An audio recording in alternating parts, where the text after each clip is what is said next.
Welcome back. This is a bench update for the weekend of the 12th of June, 2020. I hope everyone's still staying safe with all this coronavirus and stuff like that. Here in southwestern Ontario, they're starting to loosen things a little bit, but as always, we still tell people to be careful.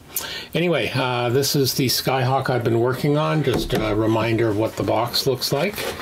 And here it is in progress. It goes together quite well. There is some fit issues, particularly with the flap assembly and stuff like that. But other than these front flaps, which definitely I debated building them open, but I'm wondering now if I should have. But I need to kind of revisit these. I might actually pop this one back out and get it sized in a bit further. There's an awfully large line there.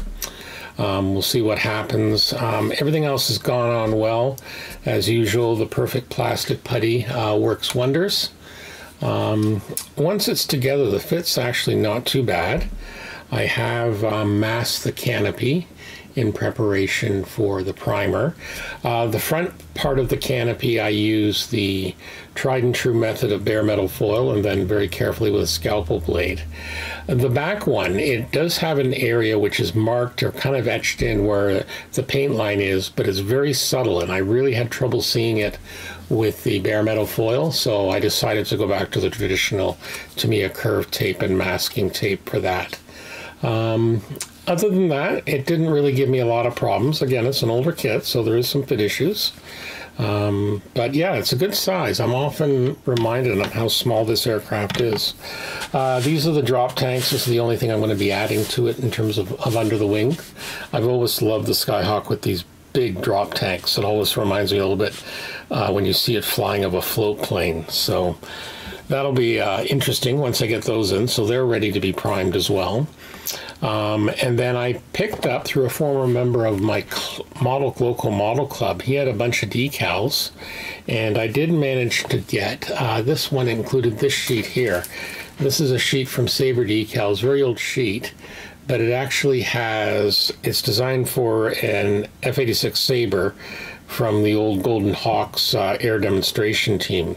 But more importantly, you've got some nice roundels, and it also included CF100 markings. So it was Canadian markings I was looking for because I wanted to build a what if. What if they did end up buying, the Canadian Air Force and Navy bought the Skyhawk.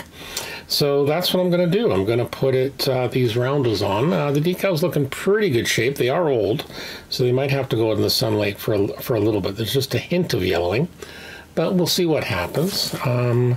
But yeah, so that's mainly what I've been working on. I've only been working on the one kit. Life has been very busy between the podcast and work and things like that. So it's been nice to come back and not feel pressure. Again, fairly simple build.